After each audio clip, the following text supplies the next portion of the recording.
Once upon a time, in a quiet little village, nestled between the hills and the sea, there lived a kind old prophet named Jonah.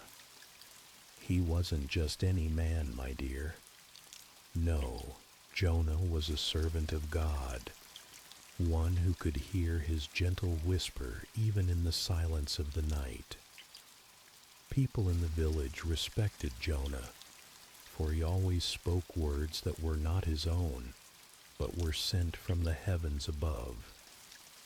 One soft, still morning, as the clouds floated lazily across the sky and the breeze carried the scent of olive trees, the voice of the Lord came to Jonah. It was calm, yet firm, loving, yet serious. Jonah, the Lord said, rise and go to the great city of Nineveh. Tell them to stop their wicked ways. Their sins have reached my ears, and they must repent. But Jonah, my little one, was frightened. Nineveh was far away, and it was known to be a place of cruelty and pride. Instead of obeying, Jonah turned away from the rising sun, from the voice of God, and went in the opposite direction. He traveled to a port called Joppa, where he found a ship sailing to a far-off land called Tarshish. He paid the fare, boarded the vessel, and descended into its lowest part. There, rocked by the gentle sway of the waves, Jonah fell into a deep sleep, hoping to escape not just the mission, but perhaps even his thoughts. But the sea, which had been quiet as a whisper, began to roar. Dark clouds gathered above, and the wind howled through the sails. The ship groaned and creaked, tossed by the towering waves.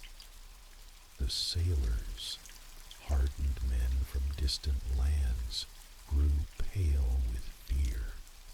They cried out to their gods, each in his own tongue, but the storm only grew stronger. The captain, searching below deck, found Jonah sleeping. "How can you sleep?" he cried. "Get up, call on your God. Maybe he will take notice of us, so we do not perish." The sailors cast lots, as was their custom, to find out who had brought this trouble upon them. And the lot, as if guided by an unseen hand, fell upon Jonah. Jonah, looking into their eyes, confessed, "I am a Hebrew. I worship the Lord, the God of heaven, who made the sea and the land. I am fleeing from his presence." The sailors were stunned. "What have you done?" they asked. "What must we do to calm the sea?" Jonah looked at the waves. "Throw me into the sea," he said softly. "Then it will become calm. I know this storm is because of me." The sailors hesitated. They rowed hard, trying to return to shore, but the storm only grew fiercer. So they cried out to the Lord, asking for mercy. And with heavy hearts, they lifted Jonah and cast him into the deep. At once, the sea grew calm. The winds died down, the clouds parted. The sailors, awed by this miracle, offered sacrifices and made vows to the Lord. Meanwhile, Jonah sank into the cold, dark depths of the ocean. The world above disappeared, but the Lord had not abandoned him. No, my dear, God sent a great fish, not to punish Jonah, but to protect him. The fish opened its mighty mouth and swallowed Jonah whole. Inside the belly of the fish, Jonah lay in darkness. He could hear the steady beat of the creature's heart, the rushing of the sea beyond. For 3 days and 3 nights he was alone, yet not truly alone. There, Jonah prayed, not with loud words, but with the voice of his soul. He remembered the temple. He remembered God's mercy.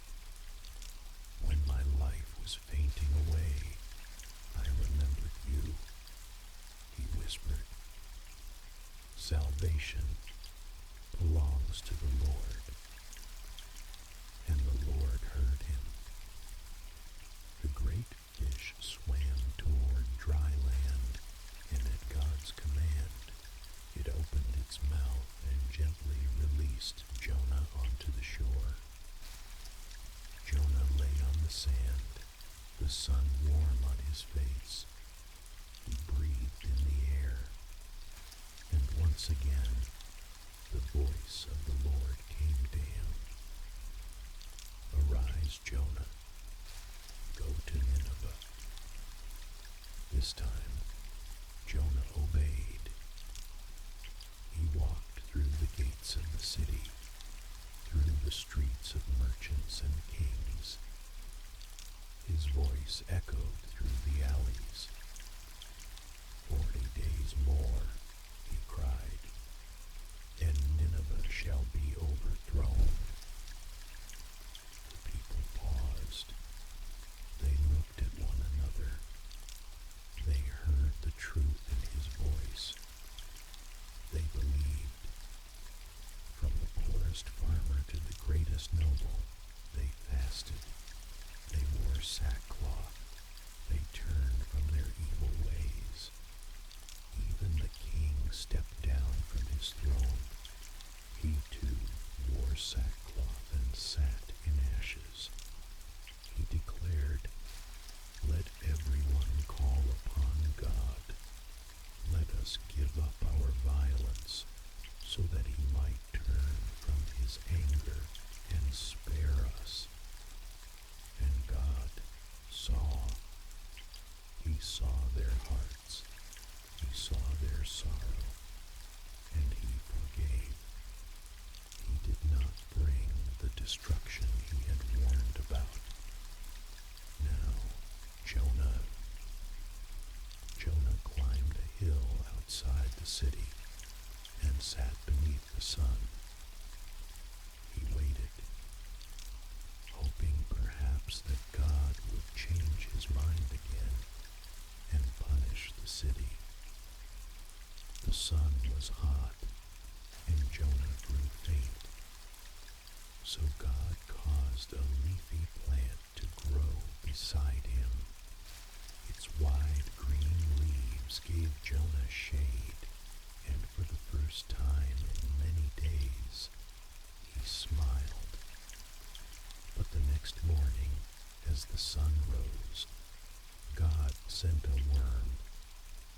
It chewed the plant's roots, and by noon the plant had withered. The sun blazed. A hot wind blew.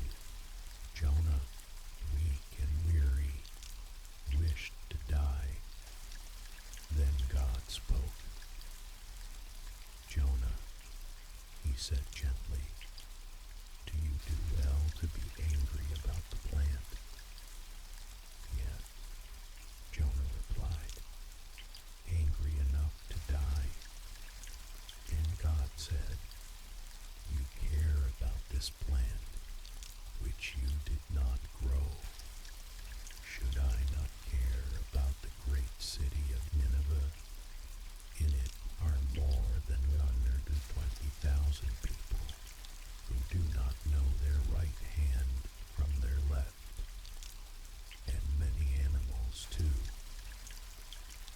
Jonah said nothing. The wind continued to blow, but in the silence he knew. And that, my little one, is the story of Jonah.